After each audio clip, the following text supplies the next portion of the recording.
Kpsc മലയാളത്തിലേക്ക് ഏവർക്കും സ്വാഗതം. അപ്പോൾ നമുക്ക് ക്ലാസ്സിലേക്ക് കടന്നാലോ? ഞാൻ നേരത്തെ പറഞ്ഞു തന്നെയാണ് നിങ്ങൾ ഓപ്ഷൻസ് പിക്ക് ചെയ്യാൻ നോക്കണം ട്ടോ ക്വസ്റ്റ്യൻ വായിക്കുമ്പോൾ തന്നെ. ശരി, നമുക്ക് ചോദ്യത്തിലേക്ക് കടക്കാം. നശിച്ചു പോവുക എന്നർത്ഥം വരുന്ന പദം ഏതാണ്? ഓപ്ഷൻ എ നേരുമൂല, ബി പട്ടുപോവുക, സി പുക്കുക, ഡി എല്ലാം ശരി. ഏതാണ് വരുന്ന പദം? കിട്ടിയോ?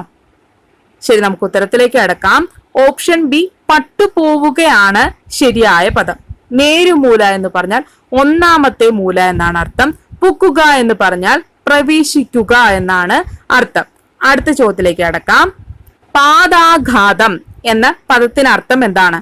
ഓപ്ഷൻ എ ചവിട്ട്, ബി തൊഴി, സി രണ്ടും ശരി, ഡി രണ്ടും തെറ്റ്. ഏതാണ് അർത്ഥം? എളുപ്പല്ലേ? അത് തന്നെ, ഓപ്ഷൻ സി രണ്ടും ശരിയാണ് അല്ലേ? പാദം കൊണ്ടുള്ള ആഘാതം എന്നാണ് നമ്മൾ പിരിച്ചു പറയുമ്പോൾ നമുക്ക് കിട്ടുക അല്ലേ? ശരി, നമുക്ക് അടുത്ത ചോദ്യത്തിലേക്ക് കടക്കാം. ഭംഗം എന്നർത്ഥം വരുന്ന പദം ഏതാണ്? ഓപ്ഷൻ എ നാശം, ബി തിര, സി ഓളം, ഡി എല്ലാം ശരി. ഏതാണ് വരുന്ന പദം? കിട്ടിയോ? നിങ്ങൾ ഉദ്ദേശിച്ചത് ചെറിയൊരു മിസ്റ്റേക്ക് ഉണ്ട് കേട്ടോ. ശരി, നമുക്ക് ഉത്തരത്തിലേക്ക് കടക്കാം. ഓപ്ഷൻ ഡി എല്ലാം ശരിയാണ് കേട്ടോ. നാശം എന്നൊരു അർത്ഥം മാത്രമല്ല, തിര, ഓളം എന്നൊക്കെ എന്തിനു പറയും? ഭംഗം എന്നതിന് പറയും. വിള്ളൽ എന്നൊരു അർത്ഥം കൂടെ ഉണ്ട്. അടുത്ത ചോദ്യത്തിലേക്ക് കടക്കാം. ആൾക്കൂട്ടം എന്നർത്ഥം വരുന്ന പദം ഏതാണ്? ഓപ്ഷൻ എ പുരുഷാരം, ബി പായാരം, സി രണ്ടും ശരി, ഡി രണ്ടും തെറ്റ്. ഏതാണ് വരുന്ന പദം? നല്ല നല്ല പദങ്ങളാണല്ലേ. ഏതാണ്? ശരി, നമുക്ക് ഉത്തരത്തിലേക്ക് കടക്കാം. ഓപ്ഷൻ എ പുരുഷാരമാണ് ശരിയായ പദം.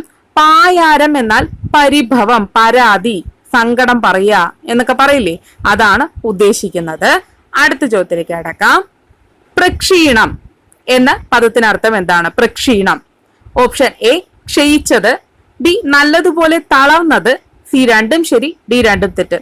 ഏതാണ്? നിങ്ങൾക്ക് ഇത് ഗസ് ചെയ്യാൻ പറ്റും. അത് തന്നെ, ഓപ്ഷൻ സി രണ്ടും ശരിയാണ്.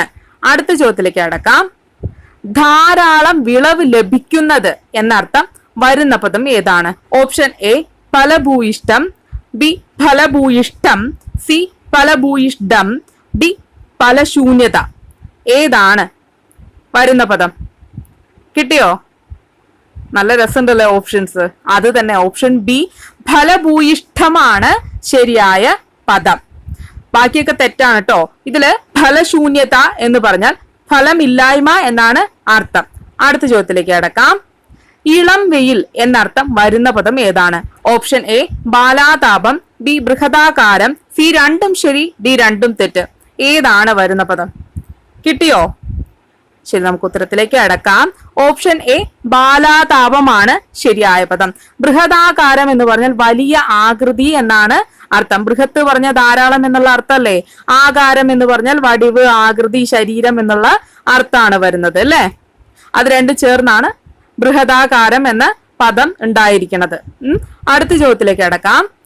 മാൻ എന്നർത്ഥം വരാത്ത പദം ഏതാണ്? വരാത്തതാണേ. ഓപ്ഷൻ എ ഹരിണം, ബി മൃഗം, സി കുരങ്കം, ഡി എല്ലാം ശരി. ഏതാണ് വരാത്ത പദം? എളുപ്പമാണ് അല്ലേ? ശരി, നമുക്ക് ഉത്തരത്തിലേക്ക് കടക്കാം. ഓപ്ഷൻ ബി എന്ന് കരുതിയ തെറ്റി. ഓപ്ഷൻ ഡി എല്ലാം ശരിയാണ് കേട്ടോ. മാനിനെ മൃഗം എന്നൊരു പര്യായ പദം കൂടെ ഉണ്ട്. ഹരിണം, മൃഗം, കുരങ്കം എന്നൊക്കെ പറയുന്നത് എന്തിനെ തന്നെയാണ്? മാനിനെ തന്നെയാണ്. മൃഗത്തിന് വേറെ പര്യായങ്ങളും ഉണ്ട് കേട്ടോ. മാൻ മാത്രമല്ല, മാനിന് മൃഗം എന്നൊരു പര്യായം കൂടെ ഉണ്ടെന്ന് പഠിച്ചു വെക്കാം. അടുത്ത ചോദ്യത്തിലേക്ക് കടക്കാം.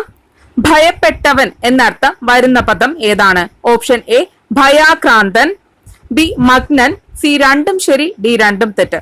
ഏതാണ് വരുന്ന പദം? കിട്ടിയോ? അതെ, അത് തന്നെ, ഓപ്ഷൻ എ ഭയാക്രാന്തനാണ് ശരിയായ പദം. മഗ്നൻ എന്നുള്ളത് നമ്മൾ നേരത്തെ പഠിച്ചിട്ടുണ്ടായിരുന്നു. മുഴുകിയവൻ, മുങ്ങിയവൻ എന്നൊക്കെ നമ്മൾ പഠിച്ചിട്ടുണ്ടായിരുന്നു അല്ലെ? ഓർക്കുന്നുണ്ടാവുമെന്ന് കരുതണോ? ഓർക്കണം കേട്ടോ. അടുത്ത ചോദ്യത്തിലേക്ക് കടക്കാം. കിളിവാതിൽ എന്നർത്ഥം വരുന്ന പദം ഏതാണ്? ഓപ്ഷൻ എ വിധ്വംസനം, ബി ശ്രീ, സി വാതായനം, ഡി എല്ലാം ശരിയാണ്.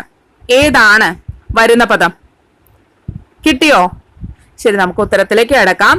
ഓപ്ഷൻ സി വാതായനമാണ് ശരിയായ പദം. വാതായനത്തിനെയാണ് നമ്മൾ എന്ത് പറയാ? കിളിവാതിൽ എന്ന് പറയാ. വിധ്വംസനം എന്ന് പറഞ്ഞാൽ നശിപ്പിക്കൽ എന്നാണ് അർത്ഥം. ശ്രീക്ക് ശോഭ, ഐശ്വര്യം എന്നൊക്കെയാണ് അർത്ഥം. നമ്മൾ ശ്രീനെ കുറിച്ച് നേരത്തെ പഴയ ക്ലാസ്സിൽ പഠിച്ചിട്ടുണ്ടായിരുന്നു. എല്ലാവരും ഓർക്കുന്നുണ്ടാവുന്ന കരുതണം. അപ്പോൾ ഇതാണ് ഇന്നത്തെ 10 പദങ്ങൾ. ഇന്ന് 10 പദങ്ങളെ ഉണ്ടാക്കിയിട്ടുള്ളൂ. ഒരു 5 കുറവുണ്ട്, ക്ഷമിക്കുക. അടുത്ത ക്ലാസ്സിൽ നമുക്ക് അത് നികത്താവുന്നതാണ്. അപ്പോൾ പുതിയതായിട്ട് വന്നിരിക്കുന്ന നമ്മുടെ കുട്ടികളൊക്കെ എന്ത് ചെയ്യണം, ഈ വീഡിയോ അവസാനം വരെ കാണാം. കാരണം എന്താ വെച്ച് കഴിഞ്ഞാൽ നമ്മുടെ ടെലഗ്രാം ചാനലിനെ കുറിച്ചും എങ്ങനെയൊക്കെ പഠിക്കേണ്ടതിനെ കുറിച്ചും നമ്മുടെ ക്ലാസ്സുകളെ കുറിച്ചൊക്കെ ഡീറ്റെയിൽഡ് ആയിട്ട് ലാസ്റ്റ് പറയുന്നുണ്ട്. അപ്പോൾ അടുത്ത ക്ലാസ്സിൽ കാണുന്നത് വരെ എല്ലാവർക്കും ബായ്. ഈ വീഡിയോ ഒരു 2-3 ആവർത്തി കണ്ടാൽ തന്നെ എളുപ്പത്തിൽ പഠിച്ചെടുക്കാൻ കഴിയും. അതുപോലെ ഇതിനു മുമ്പ് അപ്ലോഡ് ചെയ്തിട്ടുള്ള ക്ലാസ്സുകളെല്ലാം തരംതിരിച്ച് പ്ലേലിസ്റ്റ് ആക്കിയിട്ടുണ്ട്. അതിന്റെ ലിങ്കുകൾ ഡിസ്ക്രിപ്ഷൻ ബോക്സിൽ കൊടുത്തിട്ടുണ്ട്. കാണാത്തവരൊക്കെ കണ്ടു പഠിക്കുക. ആഴ്ചയിൽ ഒരു വട്ടെങ്കിലും നിർബന്ധമായിട്ടും റിവിഷനും ചെയ്യുക. പിന്നെ നമ്മുടെ ടെലഗ്രാം ചാനലിൽ എല്ലാ ക്ലാസ്സുകളുടെയും ചോദ്യങ്ങൾ മാത്രമായിട്ടുള്ള PDF അപ്ലോഡ് ചെയ്തിട്ടുണ്ട്, ചെയ്യുന്നുമുണ്ട്. നമ്മുടെ ടെലഗ്രാം ചാനലിന്റെ ലിങ്കും ഡിസ്ക്രിപ്ഷൻ ബോക്സിൽ കൊടുത്തിട്ടുണ്ട്. ജോയിൻ ചെയ്യാത്തവരൊക്കെ ജോയിൻ ചെയ്യുക. പിന്നെ എല്ലാ തിങ്കൾ, ബുധൻ, വെള്ളി എന്നീ ദിവസങ്ങളിൽ രാത്രി 8 മണിക്ക് ക്ലാസ് ഉണ്ടാവുന്നതാണ്. ഏവർക്കും നന്ദി, നമസ്കാരം.